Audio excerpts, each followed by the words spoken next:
Tonight on the show.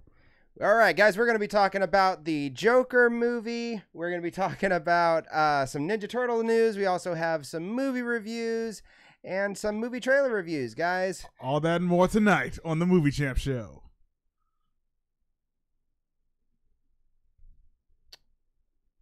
Well, that would have been cool if we had some music, but music didn't work that time. Yeah. Wow, okay, so... We'll call that dramatic silence. Yeah, we're not ready for cold openings yet. Not yet, but we're getting there.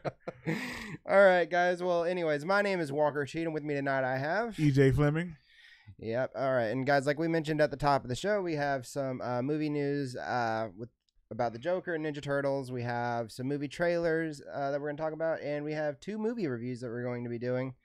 Let's see. One of them is the movie Tag, and the other one is The Incredibles 2. Mm-hmm. So I'll probably be a little quieter than usual this week because I haven't had a chance to see either movie, but I wasn't going to let my boy Walker sit here and do this alone. So yeah, I'm here tonight just to add my input, even though I haven't even seen these movies yet. Yeah, so something's going on with the live stream. I don't know. What do you mean? It's working fine for me. Is it playing? I've had the play button. Oh, okay. There we are. Hey. Mine's being weird. Yeah, hey, but it is what it is. Yeah. At least others can watch it, and that's the important thing. Yeah, I'm hoping so. Yes, I'm hoping. Well, anyways, what's up? Oh, that thing just came up. Toolbar came up. Okay. Yeah, that's the problems with live video. Yeah. Things happen around you. You just gotta roll with the punches. Yeah. So, anyways, we have one story that actually did not get to that we didn't get to fit into the show, but it would be interesting to talk about for a minute. You had mentioned to me that the Star Wars movies, as far as the Star Wars stories, are no longer, or not no longer. They're being put on hold, right? There are all of the spin-off movies, like anything that would be branded a Star Wars story, is currently on hold at Disney, and I think that may be in response to Solo. Yeah, definitely would say it is underperforming, to say the least. Yeah, but I don't think they need to outright cancel any of them. Yeah, I wouldn't. This would just be just consider this a bump in the road. Move forward with your idea and then let's go on with something else. Yeah, I think they're probably going to try to.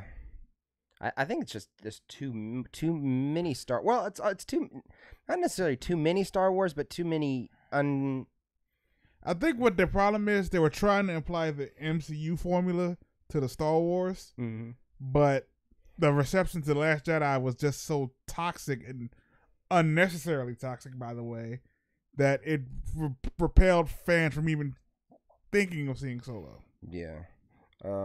Okay, good. So Kiyomi says that we are back. So thank you. Thank you for that. Yeah. All right. So yeah, I think it's just the fact that they were underwhelming. Yeah. Underwhelming to say the least. That Solo movie, like I said, I wouldn't probably ever watch that one again. Yeah, because it didn't leave any. It didn't have anything to go back to. Yeah, unimpactful. It didn't have anything to dig deeper into. It was very straightforward, and like a lot of the other Star Wars movies left you with something to go back to. Be like the mine deeper, like The Last Jedi, for example. The let the past die, kill it if you have to. Yes. What does he mean by that? What does he mean that he doesn't care about the Jedi or the Sith? We've never had a character who didn't care about the light or the dark. He just wants to be Ben Solo. We've never really encountered a character who was willing to go so far as to just be left alone like this. Yeah, I think the episode movies, anyway, are better so far than these little side stories that were going on. Yeah, because this is only what, the second one so far? Yeah, so Rogue One, and then a Solo Star Wars story. Yeah. So maybe we should try to venture off into some other parts of the Star Wars universe. Yeah, tell some more stories about the past that impacts the movies we're watching now. Another interesting part of that story, though, is the fact that Disney, Lucasfilm asked if they can push the Solo release to this December, and Disney rejected that. They wanted it to keep on its release date. Kind of the same way that happened with Justice League, where they asked for it to be pushed back some. And they said nope, November. Yeah. So that shows you that not every studio can run into that with a movie where they're so hardline on the date that they want to just come out with it now. Yeah. But I mentioned this the last time though. I said if they shot these movies with some style, I think that if they were to ever do a Lando movie, that movie needs to have a certain style. Yeah, you just can't blandly film a Lando movie. Right. So I don't know. Anyways, we'll go ahead and get to the main stories that we were originally here for today. Yes, yeah, that was just something that popped up minutes before we came on. Something we saw minutes before we came on. Yeah, and again, can I get you to read these for me? Yeah, that light is like right glaring off the TV. Yes. For you can't see it, but for me, it's fine. Yeah. So the first story is another Ninja Turtles reboot is possibly in the works. Paramount is developing a new Teenage Mutant Ninja Turtles movie, and has hired Andrew Dodge, the writer behind the Jason Bateman comedy Bad Words, to pen the script. Michael Bay, Andrew Form, and Brad Fuller will produce the feature via their Platinum Dunes banner. The company was behind the studio's horror hit, A Quiet Place. Yeah, they couldn't help but put A Quiet Place in that story. But it was it's their latest and biggest hit so far. So, you would. Yeah. You want to trumpet your greatest success too, wouldn't you? Yeah, it's true. So I'm curious how you can possibly reboot this. What route would you take with a Ninja Turtles reboot? Because I mean, I feel like they captured the characters and the environment that the Ninja Turtles would possibly live in pretty well in the, what is it, Nickelodeon, Paramount, or was that just Paramount? That was Nickelodeon, Paramount, Out of the Shadows. Yeah. So the first Ninja Turtles movie was good. Out of the Shadows was more in tune to the cartoons. Mm-hmm. So, I heard that this is actually just going to be Ninja Turtles 3. I didn't hear anything about this being a reboot. Yeah. Because what kind of reboot keeps the same dude who produced the first two? I don't know, but they specifically titled this reboot, and from the Hollywood Reporter. I think they're getting their wires because I don't think this is going to be a reboot. I don't know. I know Back in the Shadows didn't do well in the box office. Out of the Shadows. I mean, Out of the Shadows. Mm-hmm. I would hope that we at least see more Dimension X in the next one. That would be good. It was the Terradome in Out of the Shadows or no? No, I don't think so. And bring the Terradrome into this too. I would like to see Dimension X, the Terradrome. We got Krang, so that was a start. Right. So more of that side of the Turtles universe, please. Usagi Yojimbo, characters like him, the Rat King. Yeah, there's only so many. Well, there was a dark and gory Ninja Turtles at one time. And it's still is not as bad, but that comic book is still running. Okay, it is. Okay, so but I would never I wouldn't want to see that Ninja Turtles. I like the fun Ninja Turtles, but I did think that the Nickelodeon's one were a little bit too silly at times. The jokes really didn't land at all for me, at least in the first one. The second one was a little better. But yeah, I don't know.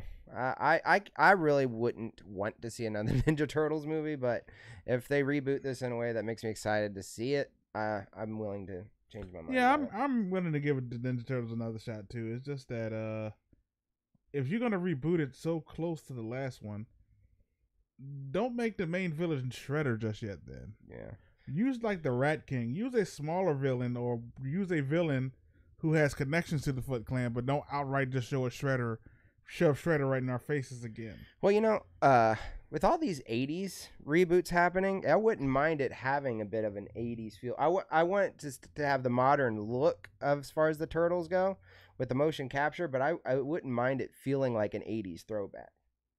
Or at least an early 90s throwback, too, because I like the early 90s Ninja Turtles, too. But Ninja Turtles always kind of had that time capsule. It really encapsulates the decade when they come out. Yes. So I think if it, because the new Ninja Turtles didn't have that feel to it. No, and that's probably why it didn't work. Yeah, so it felt too modern. Exactly. If you're watching a Talking Turtles movie, it probably would work better if it felt like a throwback, kind of little bit campier, or just some kind of something. Give it that 80s, early 90s feel. Yeah. Not as stilted as Power Rangers, but still that little edge, that little smear of nostalgia that makes you go, that dialogue's kind of cheesy. I can roll with this. Yes, exactly.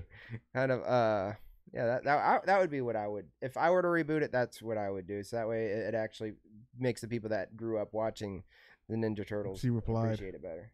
Oh, really? Supporters back. Oh, boy. I think a certain someone is going to feel a certain type of way about that one. But, yeah, our number one supporter. She's my number one supporter. Yeah. 1A. We'll call it 1A. Yeah. I understand why you got to give her the number one, but there's someone who's been here a whole lot longer since day one. Yeah, it's true. Yeah, and we just can't. She hasn't dropped a comment though, so we haven't really filmed on the weekends. That's true. We haven't filmed on the weekends. That's probably what it is. Yeah. But anyway, like I said, if you're out there, Night Hippie, say hello. Yes. Leave us a comment in some of our taped videos. Let us know you're still watching. Yep. All right. Well, anyways, let's go ahead and move on to our next story, and that is the Batman might actually be attached somehow or live in the same universe as this new Joker movie. This one's got this one's kind of long, so there's actually a couple slides. You're gonna have quite a bit of reading to do. Okay. The production for the Joker origin movie will reportedly start this fall, and it has already been revealed that the film will take place outside of the DCEU. Instead, it is rumored that the origin movie will be under a new DC Films banner of either DC Black or DC Dark. And now, another rumor states that Matt Reeves' The Batman will be under that new banner as well. The new rumor suggesting that the Batman and Joker origin movies will be connected comes to us from Forbes writer Mark Hughes, who recently appeared on the superhero news show. Hughes says that he has talked to people who are close to the projects and think that we're going to see some interconnectedness after all. And while the news about the Batman is scarce, this rumor makes a lot of sense. Hughes had this to say. I think Joaquin Phoenix is playing the Joker in a standalone film that will possibly wind up not being standalone as the situation evolved with the solo Batman movies and the future of the DCEU shapes up. I haven't heard anything firm, but I've heard certain whispers from several people that I've talked to about that project. And while it sounds like it is that if the project takes shape, wow, whoa, these quotes, man. Yeah. If Martin Scorsese is going to be on board producing a film with Joaquin Phoenix playing the Joker, so now it looks like there's going to be that project, and I've heard from a few people that there is talk of the Joker movie is really going forward, and if it really is that good, if we were rebooting Batman anyway, he's going to need a Joker. We can't use pre-existing Joker, so we either have Jared Leto showing up as the Joker in some sort of sequel movie, and a Joaquin Phoenix Joker movie, and then we have to have another Joker. Wouldn't it make more sense to have a Martin Scorsese produced Joker with Joaquin Phoenix and wait to see if it works out, then cross that and we have that be the Joker for the new Batman? Boy, that was a lot of words. That was a lot to read, and that guy could even cut some of his own words out of that. Oh my goodness, he was talking like his mouth was like beep beep beep beep beep. Like it didn't come off as coherent. Yeah. So that makes about as much sense as everything he was just talking about. Yeah, that was about as coherent as everything DC's done so far. So hey, it fits. Oh my gosh, a DC Black or DC Dark banner sounds awful. It sounds like back whenever Marvel had the Marvel Knights banner. Oh, that's where we got Ghost Rider and we had a Punisher Warzone. Yeah, we're all under there, and the Ghost Rider 2 was like the last one that they did under that. It's bad. No, don't do this. Please don't do this. Have a totally separate banner, and don't. If you want to do that, if you want to go that route, you already have a banner for this sort of thing. Yeah, it's the DC cartoon, the DC Comics, or the cartoon is called DC Dark, right? They have Justice League Dark. Justice League Dark, okay. Yeah, but they already have it. If you want to go that route of making slightly darker DC movies, Make it a Vertigo banner. Vertigo. Oh yeah, yeah, you can do that. I understand that not every DC character has appeared in the not every DC character is under the Vertigo banner, but if you want to go in this darker direction with the DC comics, if you just brand this Vertigo, that lets them know that this is separate from the DCEU, while still having some DC branding on the movie that doesn't come off as try-hard, like DC Black or DC Dark, making you sound like a Washington DC talk show. Right. Washington DC Dark. Yeah. I mean, I like I said, I don't mind there being the standalone Joker movie with Joaquin Phoenix. No, I don't mind that at all. But what you don't want to do is create a whole nother universe from the one you're already creating. Although, I smell something fishy going on with DC. Really? They're gonna do something that even Marvel hasn't even done yet, and I feel that this Joker movie may be the first steps to that. What, be a reboot? What? No, something bigger. Okay. In the comic books, they have events called Crisis. Whenever there's a crisis event going on in the comic book, it's usually a multi-universe event. Mm-hmm. Where like different Batman, Superman, Wonder Women all converge to try to either help stop the threat, or depending on which universe they come from, be a part of the threat. Man, that's one of those things that needs to live only in a comic book. It would be cool to see it in real life, but I don't know. That just sounds because right now, if you was to do that, if you was to do a crisis event now, you would have both Ezra Miller and Grant Gustin as Flashes. Yeah. And it would make sense that they would have them as Flashes. We'd have the two Superman from. You could technically have all the past Superman. You would just CGI them all, because the one cool thing about the crisis events, just because they happened years ago, those universes still exist as well. Oh boy! So like you would have like your 1930 Superman, you'd have all these different Superman from different eras as well, because they are their own universe as well. So it'd be interesting to see. Like, it'd be interesting to see, but that sounds like something that should only exist in a comic book. I don't know that I'd ever want to see that. I say that, but it intrigues me enough to say that I want to see it. Let's just say, for example, Ben Affleck Batman meeting Christian Bale Batman. Yeah, that'd be cool. Because then you would see like two different Batman styles of like, just see the two different styles of being Batman playing against each other. Right. Like Ben Affleck's a more brutal Batman, while Christian Bale's a more tactical Batman. Yeah, and then seeing the Jared Leto Joker and the Joaquin Phoenix Joker. And possibly, if you can, somehow CGI the Heath Ledger Joker in there.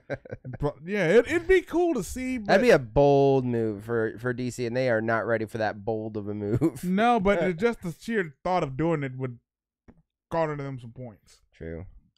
Oh, man. Maybe they're under Comcast now, and Comcast is always. They're under AT&T now. Oh, AT&T. Never mind. You're right. Comcast. AT&T. Sorry. Yeah, Comcast is somewhere soaking in the corner right now, because they didn't get Fox. All these buyout talks is confusing me. Yeah, that's really what's going on right now. But but don't do the DC Black, DC Dark thing. No. If you go the Vertigo route, that'll be a better move for you. Yeah, I would go with that route. It makes it feel a bit more separate. Okay, well, enough with that story. We're going to now move on to our trailer reviews, and for the first and only review that we're going to be doing with trailers this week is Creed 2. Ew, that punch, though. Yes. Under guidance from Rocky Balboa, boxing phenom Adonis Johnson prepares for a bout against the son of Ivan Drago, the former Russian fighter who killed his father in the ring years earlier. Creed 2 is scheduled for release November 21st, 2018. Oh boy, this was a good surprise. Yeah, that was a very good surprise. I have been having my fingers crossed for months, hoping that this was going to be a good first trailer, and it exceeded my expectations. Yeah, it was really good. They didn't tip their hand too much. They didn't play into the whole "this is a direct sequel to Rocky IV" thing. No, they actually like alluded to it, and then when you got the reveal at the end, and that's where they're going, it was like, Yeah. I'm in. Yeah, Rocky 5 has been retconned in this universe apparently, but no, it hasn't been retconned. No. Okay. But Rocky 5 was if they had retconned Rocky 5, Rocky 5 was a different Rocky story, but it still exists in this universe. It just doesn't need to be told. No, it's a story that doesn't need to be told, but it still happened. Well, anyways, but yeah, Rocky 4, Rocky 3, great movies. The first 4 Rockies were good. 5 was a major bump in the road, which they corrected with Rocky Balboa. Yeah, Rocky Balboa was good. And then Creed came out right behind and let them know, oh yeah, this franchise is still good. Yes. So one thing I was really worried about was how much Sylvester Stallone's involvement was going to be in this movie. I'm glad that it appears that he's going to be about the same involvement possibly in this movie as he had in the first one, because I was worried he was going to try to overshadow and make this another Rocky movie. Yeah, it doesn't appear to be that in this. No, he's letting Creed do what he has to do. It's just the fact that the last time a Creed went into the ring with a Drago, he didn't leave the ring. Right. Well, he left the ring, but he didn't leave the ring alive. And actually, to be honest, I don't know that we saw enough Sylvester Stallone for me to be positive that he's going to make it through this whole movie. You know what? You did not even think of it that way. You did see like bits and pieces of him, but then after a certain point, he was kind of like gone. Yeah. But that could only be because they were trying to focus more on Creed, which is the point. Yeah, that's the point. Yeah. but I don't know. Just the way that you would market a movie, you would want to market that this is also still a Rocky movie. Yeah, even though Creed sold or did really, really well in the box office. And not only that, Michael G. Jordan's star is so hot right now coming off of Black Panther. Yeah, that's true too. Yeah. Yeah. Killmonger was like a major business decision for him. And I was like, that is like, I still think about Killmonger's decisions and choices every day, and it's like, he had a point. Yeah. It's like every time I think about Killmonger, I go, he was right, you know? Yeah. He was wrong with the way he did it, but he was right. But enough about Killmonger. We're talking about Creed, another awesome character he plays. Yes. So from what we saw in this trailer, we do see Rocky trying to talk him out of some kind of situation, out of a fight, apparently, with maybe Drago's son. Mm-hmm. But I feel like I said, I feel like that we might not see much of him in this movie for a sad reason. Yeah. Although he did not look like he was dying of cancer like he did at the end of Creed. Spoiler alert, I guess, but yeah. But anyways, yeah. Side note, I have not seen Creed yet. Looks like I'm borrowing a movie tonight, guys. Yeah, you are. Gotta do your homework. Yeah, I gotta do my homework before Thanksgiving. Yeah, but this one's got me just as well. I mean, I wasn't super excited about Creed until I saw it, and then I became more and more excited. I watched it twice in theaters, and now I own the Blu-ray 4K. But hashtag humble brag. Yes, I have 4K. Yes. But yeah, I cannot wait to see for this movie to come out now. I'm extremely curious, and I want to see Dolph Lundgren and everybody in this movie. That was also a good way that they teased it, Dolph Lundgren, without actually showing him or even. No, we're knowing a Drago's in this movie. We know Drago's in this movie somewhere. Yes. So, yeah, guys, check out this trailer. It's really good. And also, was Kendrick Lamar's music in here? Yes. He's hot right now too. So yeah, they hit all the hot stars right now. They put him in the trailer. Anybody that was involved with Black Panther, they're gonna try to fit in here. Oh yeah, that's a smart move for them. And also, we saw Tessa Thompson in here, and now apparently Creed's having a baby or something too, or has a baby. Mm-hmm. Yeah, there's a lot going on in this movie, and it's going to be really interesting to see how they pull it off, especially without Ryan Coogler directing. That's the part that made me nervous. But this trailer is making me feel. Is he still on as producer? He's still on as a producer. I don't even think they're using his script for this either. So I think this is, he's just on as a producer, which doesn't mean anything anymore. It'd be so yeah, that would be I feel better about it now. That's all I want to say. I feel feel better after seeing this trailer. This will be a great continuation for Rocky and for Creed. Are we done with the story? Yep, we're done with the story. Before we go on to our first movie review of the evening, I'm ready. We want to do this? Oh, yeah. Go ahead. We're announcing the return of something. Yes. For those of you those of you, go ahead. Those of you that were our faithful viewers from back in the beginning of this show, you remember that we had a game that we like to play. Mm-hmm.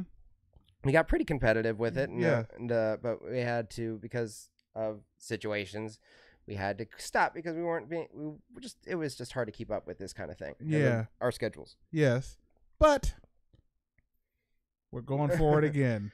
Box office. Are you even? Wait a minute. Did it freeze? Uh-oh. I don't know who even frozen. Let's check the chat to see. Here, let's put that was like the ultimate test to see what the... Oh, it literally just froze. Oh, man. Yeah. Okay. All right. Let's try this dramatic reveal again. Yeah, I don't know how much of this reveal you guys saw, but either way. Okay. We're bringing back an old game. And that is... Box office predictions.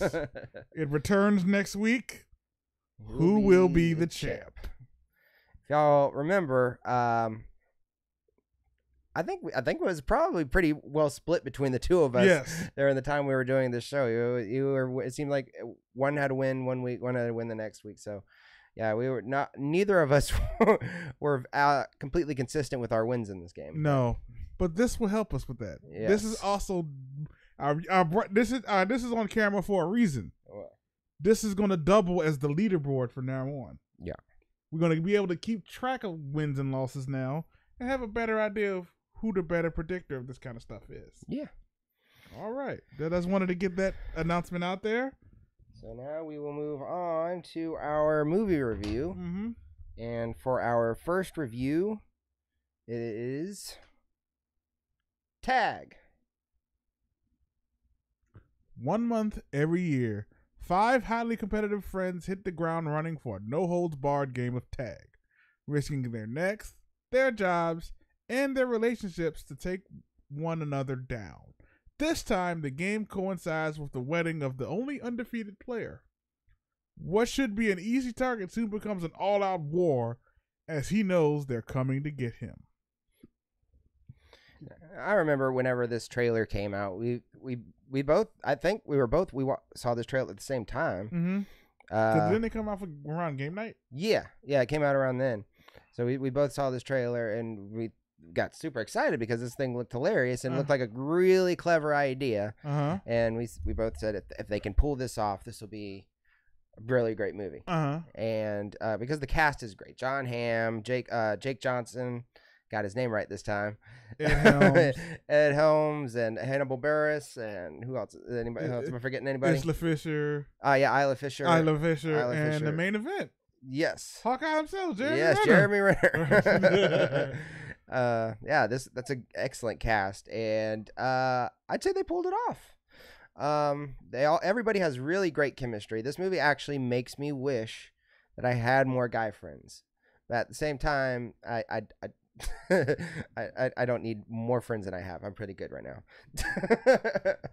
Yes, you are my only guy friend outside of my brother, and that's all I need.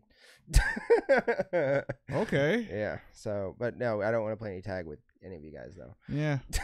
First off, you're an easy target. Yes, I'm an easy target because of that ankle situation. Yes, you can go for the ankles. That's the other thing. That's one of the reasons I don't want any guy friends is because I watched a lot of MTV growing up, and I just saw a lot of guy friends doing crazy pranks to each other, and I don't want to have any part of that. Yeah.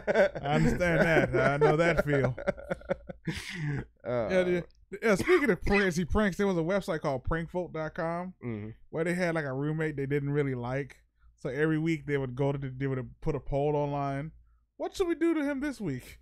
And then the one that the thing that won, they would do a video of them doing it to him for that week, and then they would just keep it going till he eventually moved out and they got a new roommate. And then they said, well, we don't like her too much neither, so let's keep this thing going. Yeah. Well, back to this movie. Yeah. Anyway, this one's, and I'd say barely based on a true story. I know there was was based off of a New York Times article, I believe it was. Yeah. Or Wall Street Journal. Wall Street Journal, I think. Yeah, based on a true story, in that a story like this happened, just not like this. Yes. It was Wall Street Journal is what it was. Mm-hmm. So that it barely based on that, but like I said, but either way, there's a lot of the stunts can get kind of wacky in this thing. That was the only thing that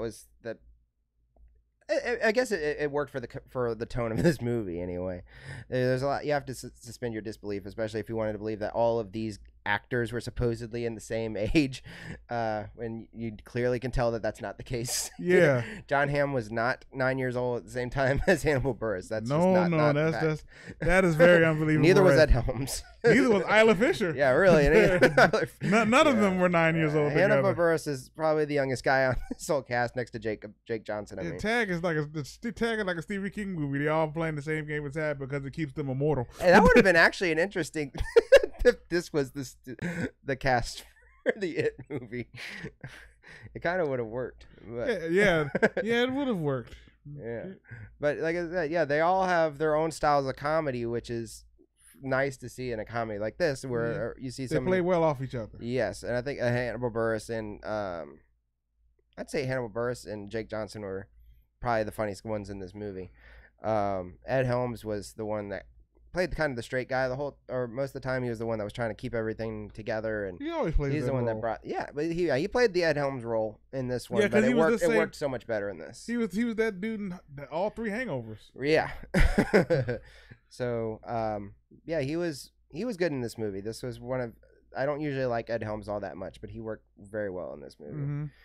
Because I know he's always he's kind of always wanted to be the next Steve Martin. That's always seems to be who he's, even going down to playing the banjo and everything. I think you can tell he's always had that Steve Martin vibe about him. And this one, he actually was the Steve Martin of this generation in this movie. So, but yeah, like I said, the stunts were pretty cool. I know people have probably already heard this if you've seen any other review for this movie, but as Jeremy Renner, it seems to have more. They say he has more superpowers in this movie than he does as Hawkeye, and that's pretty accurate. Yes, and I heard he broke both of his arms, like doing a chair stunt. There's a really cool chair stunt in this movie that I said, wow, that was probably really scary if he actually did that. And apparently he had broken both of his arms doing that stunt in this movie. It also was the reason why he wasn't in Infinity War. That makes more sense. That would make sense. Breaking 2 arms. Breaking 2 arms playing a bow and arrow character. Yeah. Doesn't work. Don't work at all. Don't work at all. But yeah, there was, like I said, there were some really cool stunts in here, but you just have to, like, for this kind of comedy, you do have to not look at this as some kind of art film, or just you review this as a comedy film, and that's what I'm going to do with this one. So you review it like a non-action point. Yes, it was actually funny. Got it. Yes, and it has a lot of heart in this too. There's some stuff with Ed Helms in here that it works on an emotional level. I like I said, I got a little choked up at sometimes. It's pretty sentimental. You believe these guys could have been friends for 30 years, and it works. Even though the ages don't match. Yeah. 30 years ago, Hannibal Buress was like 4 years old. Yeah, he was at home watching Face on Nicktoons. Yeah. No, 4 years old. No, he wasn't watching Face. He was just watching like Eureka's Castle. Yeah. But yeah, but like I said, this was a good movie. It was definitely.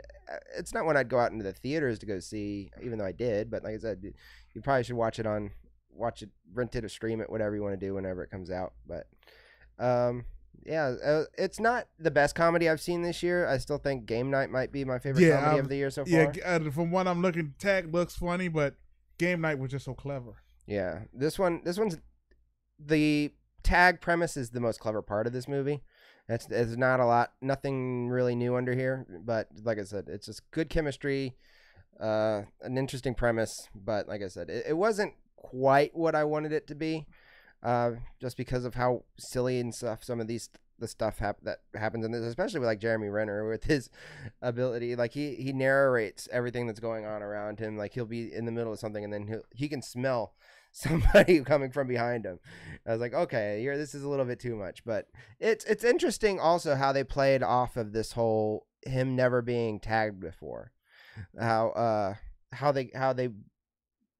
this thing becomes a metaphor for them, why he's not as close to them as they are to each other, what the game of tag meant to them. That part was where I said this had some sentimental stuff, and he's also been hot since he's been away, since he's playing so well.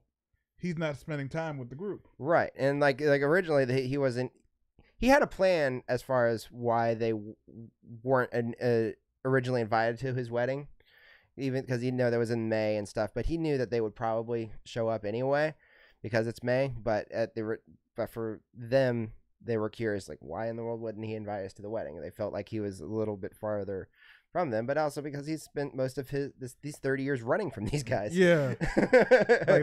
I've never been tagged, but at the same time, I've never really been friends with y'all. Yes. Either, because I've never been tagged. Yeah. I've never been, that was fun. Yeah. I've never had those moments with you. Yeah. So, like I said, it's got some interesting metaphor in here, and then also it's got another, like I said, it's got some pretty emotional stuff with Ed Helms and his character and bringing this group together. It's really cool. Anyways, so now I got to score. Oh, I got to talk about the cinematography because that's something I also like to talk about. Some of the action scenes are poorly edited, to say the least. Now, there's some parts that look really neat, but there's a lot of cutting that goes on and shaky cam that I don't care for. That which kind of spoils a little bit. Some of the action scenes, like I said, are pretty cool, but like I said, there's a lot of editing that was involved in them to make them look the way that they did, and it didn't work so well. So for that, I'm taking some scores off for that. But I go ahead and give this movie a 7.5 out of 10. Okay, that's the score I'll give it. Mm-hmm. Funny movie, great cast. Just there could have been a little bit more to take it that extra step to make this a more memorable movie. So 7.5. That ain't too bad for us. Yeah, that ain't too bad for us at all. No, it's better than the walkout I gave Action Point. Yeah, I will never not talk about that. I like I said on the Action Point review, I went grocery shopping after that movie was done. I had more fun. Yeah. So let's go ahead and move on to our next review, and that is Incredibles 2. Still the best Fantastic Four movie ever made. Everyone's favorite family of superheroes is back in Incredibles 2. But this time, Helen, voiced by Holly Hunter, is in the spotlight, leaving Bob, voice of Craig T. Nelson, at home with Violet, voice of Sarah Vowell, and Dash, voice of Huck Milner, to navigate the day-to-day heroics of normal life.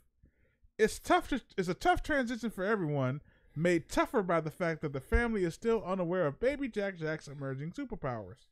When a new villain hatches a brilliant and dangerous plot, the family and Frozone, voiced by Samuel L. Jackson, must find a way to work together again, which is easier said than done, even when they're all incredible.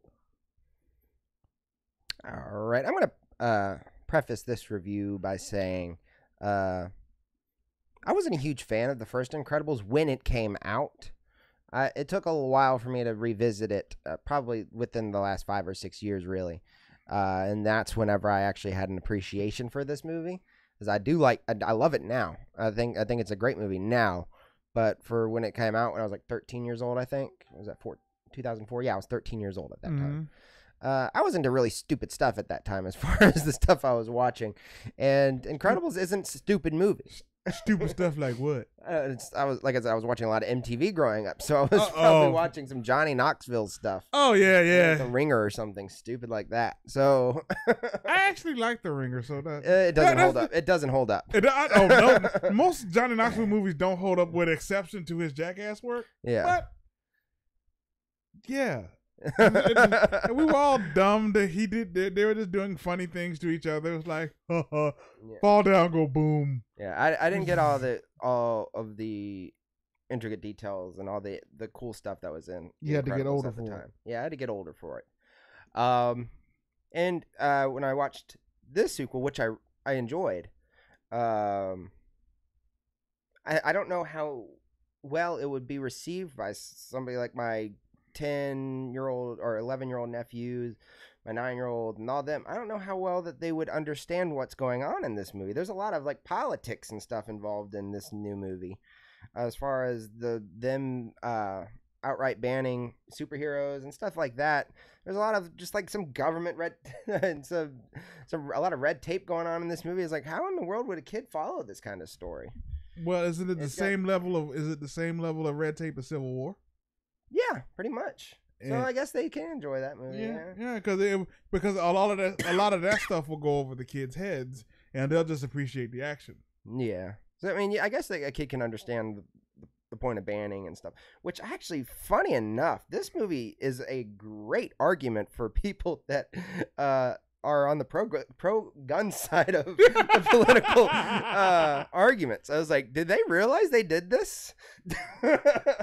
I said, this is because like I said, if you replaced superhero with gun in this thing, the whole movie sounds like a pro gun could be a pro gun argument. It's very, very strange. It's like how are we supposed to protect ourselves when there's like no superheroes and stuff like that? Are the police gonna get here faster than the superheroes can? I was like, okay, this is a lot of the pro gun stuff going on here. I don't know if they did that on purpose or not, but Disney can slide a message into a movie real smooth. But was Disney on that side of the argument is the question. I don't know. I don't know. You know, now that I said, because you haven't seen this movie yet. No, because like I said earlier in the show, life is hard. Yes, I'm busy all the time now. So with that in mind, keep that in mind when you watch this movie and see if you agree with me. I'm gonna watch it again and see if I was right. Every time they say hero now in that movie, I'm gonna be like, gun. And they're gonna be like, is Mr. Incredible a shotgun?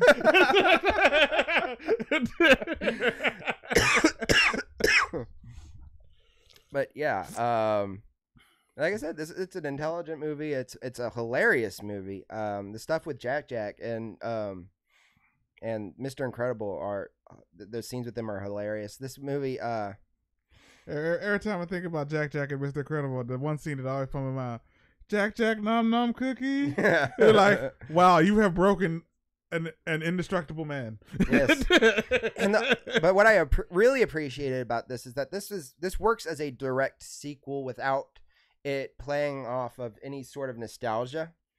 They don't, like I said, they don't try to call back to too many things from the first movie. They let this be its own movie and a continuation, really, of the first movie. Well, considering that they said it picks up right when the Underminer came out of the ground. Right. Spoilers, by the way. Yeah. There really is nothing to call back to because, like, in the movies where they're gonna call back to a few minutes ago. Yeah. Well, like I said, they don't try to call back to old. They don't try to fall back on old jokes like a lot of sequels like to do, especially when there's been over a decade between the two. Yeah, because usually that over the decade is reflected in the movie. Yeah. Where in this case it's like, oh, Underminer. Because there's a scene when Frozone's going for his suit and stuff, and he's not. In your mind, you're expecting him to say, "Where's my super suit?" or do that joke again. He doesn't do it, thankfully. I was like, okay, all right. I was like, all right, you didn't do it. That's fine. They're like, oh, we can go do it. And it's like, oh, there he's gone. He's sledding away. But and this also it has the because in this movie with Mrs. Incredible, that's what they call it, right? Mrs. Incredible. Mrs. Incredible, yeah. Okay. So Elastigirl. Elastigirl. She goes off pretty much as the superhero to work for the family, and the dad stays home, according to this agreement that they have set up to work with each other. It does it in a clever way without it like being preachy or try to teach some kind of pro-woman or political message or anything like that, which is another thing. They just do it. Without making a big thing deal about it. Like, oh, Mr. Incredible's stay-at-home dad. Yeah. Okay. All right. Let's go. He does have a few Mr. Mom moments that are kind of funny. Well, he's dealing with superpowered children, so yes. That's to be expected. Yeah. So, but yeah, there's a lot to enjoy in this movie. It's funny. It's smart. It's got really great action, and the visuals in this movie, just the CGI in it is amazing. Funny thing you bring up visuals. I wanted to ask you something. After The Incredibles 2 came out, theaters everywhere started posting like seizure warnings about the movie. Oh yes, yeah. There was a scene that I was concerned about near the beginning of the movie. I said, man, if somebody has epilepsy or something like that, this would not be good for them. But yeah, there is a very flashy scene at the beginning of the movie that was concerning to me. Okay, all right. So yeah, I didn't see the seizure warning at my screening. Yeah, but I can see why there would be one. Because when I tried to see it today, but it was sold out, so I didn't. Right. They actually have it posted on the door as soon as you walk in at the AMC now. Like they printed one out and posted it right on the door. Well, smart for them because I was concerned about it. Yeah, I don't have epilepsy or anything, but I know people with epilepsy, and can see that being a problem for them. That one scene. Oh, but man, Elastigirl's bike in this movie is awesome. Because she's elastic, so the bike is in like two parts, so she can have one side riding and the other side, and it's pretty neat. It's a pretty neat bike. So the tech in this movie is pretty neat. But the thing, I guess, if I had any complaints with the movie, it's probably an underwhelming villain. I've heard complaints about the screenslaver being a little. Yeah, and it's pretty predictable. It's you really see who the villain is and where all it's going, and which leads to a not so epic final battle. Especially if you know what the screenslaver does, which I'm not going to say here. It leads to a not so epic battle at the end, but for the most part, it's a great movie. Some great fighting scenes and. Like I said, great visuals, great soundtrack was amazing in this one. The score, top notch. So I'll give this one a 9 out of 10. I will be there to see it. Yes, a very worthy sequel. Definitely one that deserves to be seen in a theater. Yeah, we need to work on those stickers we talked about.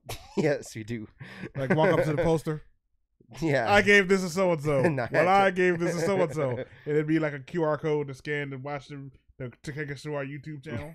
We need to work on those, man. Yeah, we have to find a way to do that without it being an issue, a legal issue. Yeah. All right. Well, anyways, or at the very least, leave like a card with that information in the poster. Yes, the cards are easier. Yeah. So, anyways, guys, that was the Movie Champs episode. Was episode 36. Yes. So.